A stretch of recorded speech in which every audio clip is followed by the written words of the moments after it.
monsieur qui faites vos achats, pouvez-vous m'accorder 2 minutes d'attention, s'il vous plaît?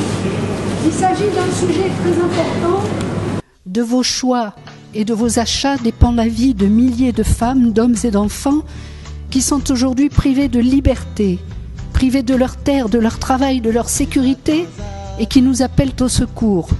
Je veux parler du peuple palestinien qui, depuis des décennies, subit une colonisation et une dépossession dramatique. Un peuple auquel Israël veut faire subir le sort des Indiens d'Amérique, avec notre complicité, notre silence, notre contribution. Car lorsque nous achetons les produits de l'occupant, nous donnons de l'argent qui servira à financer les colonies et l'armée israélienne qui largue des bombes au phosphore sur les populations civiles. Regardez cette carte. Elle est très explicite. En 1947, au lendemain de la Deuxième Guerre mondiale, les grandes puissances ont décidé d'accorder aux Juifs 55% de la Palestine. En 1948, Israël s'emparait encore de 23% supplémentaires du territoire palestinien en rasant plus de 500 villages et en forçant à l'exil plus de 800 000 réfugiés qui n'ont plus jamais eu le droit de revenir sur leur terre. Et 20 ans plus tard, en 1967, à la faveur d'une nouvelle guerre, Israël occupait les 22% restants, c'est-à-dire la Cisjordanie, Gaza, Jérusalem-Est, expulsant 100 000 autres Palestiniens. Et ce sont 650 000 colons juifs qui ont été installés sur cette partie. Des centaines de checkpoints ont été installés entre les villes et les villages palestiniens, rendant extrêmement difficile toute circulation. Un mur a été érigé par Israël au prétexte de sécurité. En fait, c'est un moyen supplémentaire d'empêcher les Palestiniens de cultiver leurs terres, puisque ce mur passe sur les terres palestiniennes, séparant les maisons des terres. Gaza sous blocus depuis 2005. Israël en contrôle tous les accès, par air, mer, terre, depuis le départ des colons. C'est Israël qui décide de ce qui peut entrer ou sortir de ce territoire, biens ou personnes. Personne n'a oublié les bombardements de l'hiver 2008-2009 et plus récemment en novembre 2012, qui ont fait de nombreuses victimes. Pour toutes ces raisons, nous vous engageons à faire comme nous, à boycotter tous les produits qui viennent d'Israël. Il faut savoir que ces produits viennent pour l'essentiel de la vallée du Jourdain, une vallée fertile où les paysans palestiniens essaient de cultiver malgré l'occupation israélienne. 50% des terres du Jourdain sont déclarées zones militaires fermées ou réserves naturelles. Or, ces méthodes permettent à l'armée israélienne, à l'État israélien, d'annexer des terres palestiniennes, de chasser les paysans palestiniens et de détruire leurs maisons. La vallée du Jourdain représente 30% de la Cisjordanie et elle comprend 37 colonies où vivent 10 000 colons. Pour ma part, je vais attirer votre attention sur un produit emblématique de la colonisation israélienne en Cisjordanie, les gazéificateurs d'eau SodaStream, qui sont fabriqués dans la colonie de Ma'ale Adoumim, dans la banlieue de Jérusalem.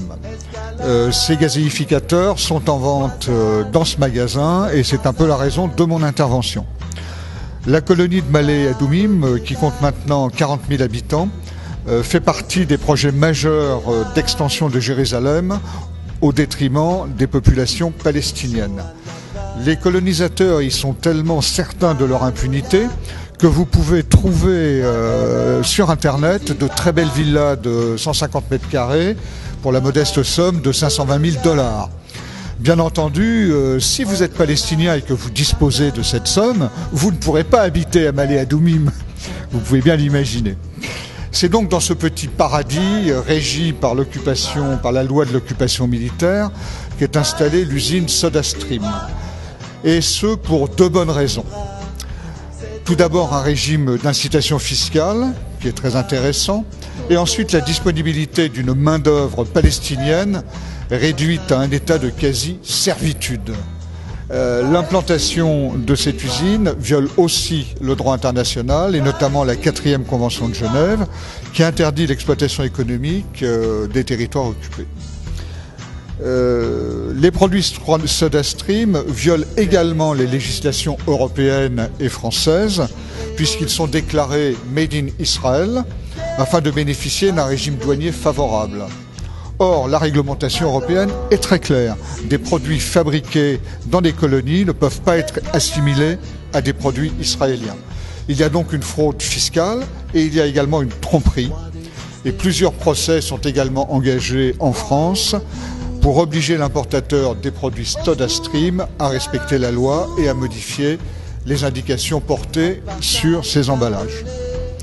Nous répéterons donc aussi longtemps que nécessaire que la colonisation israélienne est un obstacle majeur à l'instauration d'une paix juste et durable entre les Israéliens et les Palestiniens, et qu'il est donc tout à fait légitime de s'interroger sur l'opportunité d'acheter des produits qui sont fabriqués dans des conditions d'une occupation coloniale. Si nous sommes contraints à cette action, c'est parce que les gouvernements européens, dont au premier rang le gouvernement français, refusent d'appliquer la moindre sanction contre l'État d'Israël et sa politique de colonisation. Or, l'exercice de pression sur le gouvernement israélien est la seule façon pacifique d'obtenir le respect des droits des Palestiniens. Nos gouvernements préfèrent sacrifier la Palestine et soutenir Israël au nom d'une prétendue lutte contre le terrorisme. Cette position est immorale car elle condamne un peuple à la disparition et elle est contre-productive car elle crée et attise des antagonismes qui sont les ferments de nouvelles guerres et de nouvelles dévastations. Je pense donc qu'il est inutile d'acheter des produits SodaStream et qu'il est préférable de faire pression sur le gouvernement afin que les droits du peuple palestinien soient enfin respectés.